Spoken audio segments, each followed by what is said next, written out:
Hello friends, यहाँ पे question है the ratio of new expenditure to that of the initial expenditure is 15:16 if the price of petrol is increased by 25%, then the consumption of petrol is decreased by x%.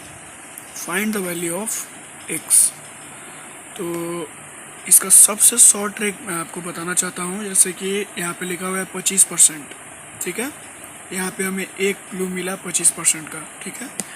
अब देखिए, एक formula होता है income is equal to expenditure plus saving, यानी आपका जो saving है और आपका एक्सपेंडिचर है, यानी जो बचाया हुआ है और एक खपत किया हुआ है, अगर ये दोनों को जोड़ देंगे तो आपका इनकम आ जाएगा।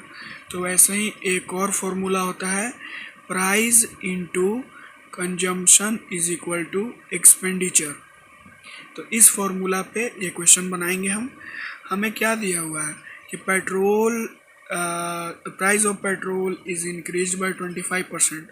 तो जब 25% का बढ़ा है हमारा पेट्रोल का दाम, तो हम वो लिख लेते हैं 25/% हटेगा तो 100 आ जाएगा, और 25 चौके 100 और 25 एकम 25, यानी पहले हमारा 4 था और फिर एक बढ़ गया तो 5 हो गया, यानी पेट्रोल का प्राइस जो है बढ़ा है तो 5 हो गया।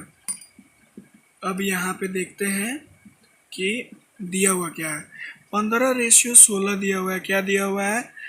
इनिशियल एक्सपेंडिचर, यानी पहले का एक्सपेंडिचर।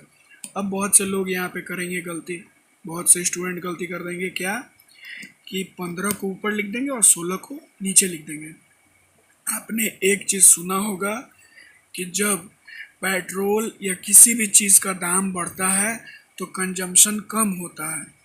तो कंजम्पशन कम होता है यानी 15 को नीचे लिखेंगे और 16 को ऊपर लिखेंगे, ठीक है।